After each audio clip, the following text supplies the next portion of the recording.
Hey, sup gang? As promised in previous episodes, this week we're going to be taking a closer look at my latest new vehicle, which is a Morris T delivery van. It's similar to the red post office van, but as you can see it's made entirely in yellow, and I was thinking of making it into a custard delivery van. Also there's a few other things to look at, some little new items. For example, I made a couple of nice petrol pumps, or gasoline pumps as the Americans would call them. They're sort of 1930s or 1940s retro style, maybe to go with my new sort of retro sports cars that we looked at last time. On the other side of the room, there's a few things going on furniture wise that are still kind of work in progress at the moment. You can probably see there's a nice toilet down there. There's a little lamp. I'm making another grandfather clock, just waiting for the correct colours for that one. And there's a few other bits and bobs. I've got a couple of new minifigs, including this nice sort of medieval hawking person with a hawk. I've got this lady making some pottery with clay. I've made a red coloured kind of coffee making machine there, and one or two other bits and bobs. Oh, we've got this nice, I'm not sure if this is meant to be Marie Antoinette or some lady from the 18th century anyway. But first, here's a word from Sir Michael Caine. Shall I prepare the Batmobile, Master Bruce? Can you get out of the way, Alfred? You're in the way. Sorry, Master Bruce. What's that you say? I'm afraid I'm a little bit hard of hearing now. But I will not bury you, Batman. I will not bury you like I buried your parents. Alfred, can you get out of the way, please? Certainly, Master Bruce. Whatever you say, sir. Now, when you told me that you were going to do something to fight crime, I thought you was going to maybe donate some of your billions towards some kind of police program.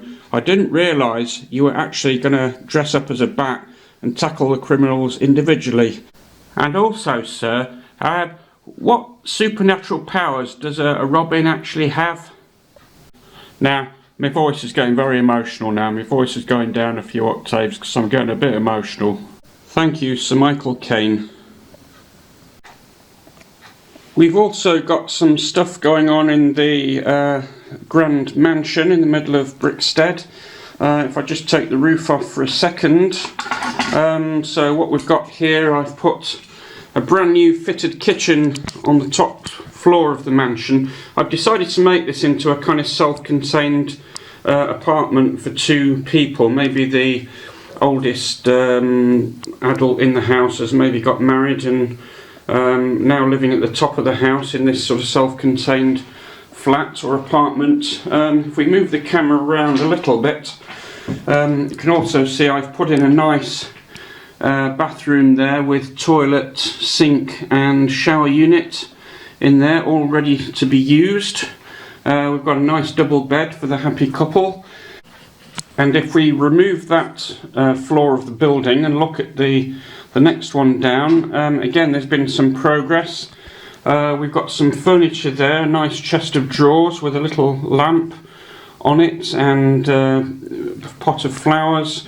There's a nice sort of Art Deco, slightly abstract painting on the wall there. And again we've got a nice bathroom and toilet area with a combined bath and shower and a flushing toilet. And again there's a double bed there. There's a couple more rooms which we've yet to furnish and populate, but we'll be getting there hopefully quite soon. But the main thing I wanted to talk about today was my technique for putting stickers onto Lego vehicles and indeed buildings where required. What I do basically is there's a very helpful chap around the corner who does printing on a sort of laser printer basically, and he's able to print things onto sticky back paper. So this paper here, if we turn it over, I don't know if you can see this on the camera, but there's actually, if we sort of crease the paper a bit, this paper peels off there, so we've got sticky back paper. And the advantage for that is that I used to use double-sided tape underneath the paper, but I found that sometimes it kind of bleeds through and spoils the decal or transfer that I've put onto my vehicles. So I found that by printing them onto paper that's already sticky on one side, it actually works much better. And all I need to do then is just take some sellotape and sort of put it across the the sticker that we're going to put on there. So I've made these nice bird's custard stickers, which I'm going to put some sticky tape over and then cut them out. You can use either a razor blade, or I actually use nail scissors to do this, and I'll do it off camera because it's a little bit fiddly. But basically I'm going to cut these stickers out and stick them onto this yellow panel there and put them onto the vehicle, so it makes it into a nice custard delivery car. You notice to the left there's a couple of sort of retro bird stickers which I've taken from the internet basically. I do find one of the problems with laser printers is when you shrink things very small, the writing goes a bit blurred, and actually you can't even read the writing when things get very small. So I tend to stick with signs that have quite big lettering on them.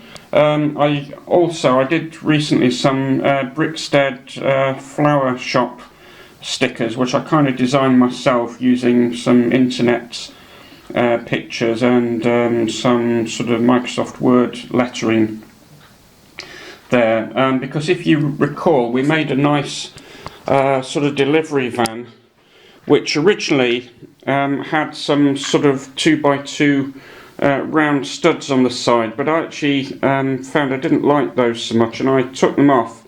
And if we can get that in focus, I actually put some different stickers on there. I've tried a different one on the other side just to see how it looks. That's a sort of rectangular shaped one there. Maybe in the chat you can say which one you prefer. There's the sort of ellipse on the other side, and then there's the rectangular sticker. Sorry about that, the camera was stubbornly refusing to focus there. So there's a nice sort of ellipse shaped sticker on this side. Let me know in the chat which one you prefer. So here's the van with the stickers now on it. I think that looks quite nice and colourful, gives it a bit of a retro look there, and also it looks very professional. Just a couple more things to say about stickers is that I find it's much better if you have a very defined border around the sticker. For example, if it's a white coloured one, I think you need to have a thin black line around it to give it a bit of a border. And also it's quite difficult to put just a sticker with just writing on it that's the same colour as the background, because you can kind of see the edge of the sticker there, whereas if you're doing something like this that has got blocks of colour, it's sort of it has a nice defined border around it, and it doesn't kind of stick out as the wrong colour or a contrasting colour to the plastic of the Lego. To give you another example, when I put the Royal Mail sticker on this van here, it's much easier to give it a defined border if you make it this kind of cross shaped. So rather than cutting out a big square, if we look on the other side, for example, I tried to use the old-fashioned Royal Mail logo, which still looks nice, but you can see a contrasting colour between the Royal Mail sticker and the actual red plastic of the van. So I'm not quite sure if that's, although it's more authentic, whether that's actually as good as the kind of modern sticker looks on there, where I've been able to sort of cut out the shape of it. Again, maybe you could say something in the chat about that, see which one you prefer. You can see here on this fire brigade sign there's been a bit of deterioration there, because where the sticky tape double-sided has kind of bled into the writing a little bit and made it go a bit sort of blurred. Whereas this one, I used sticky back paper, and it's kept its shape much nicer. It's kind of stayed very clear and fresh there. Here's an example of a sticker that doesn't have a sort of border around it. As you can see, it's a little bit obvious where the sticker ends and the plastic begins there, but there's not much I could do about that because it's a kind of police sticker which needed those bold sort of blue lettering on the side there. Okay gang, so now we've explained about sticker techniques or decal techniques. It's time to say live long and prosper, and I'll see you all next time. Don't forget please to like and subscribe, and if you really enjoyed the video, you can now link to my Patreon account and maybe buy me a cup of coffee, or even better, a nice house on the French Riviera if you feel inclined. So see you all next time.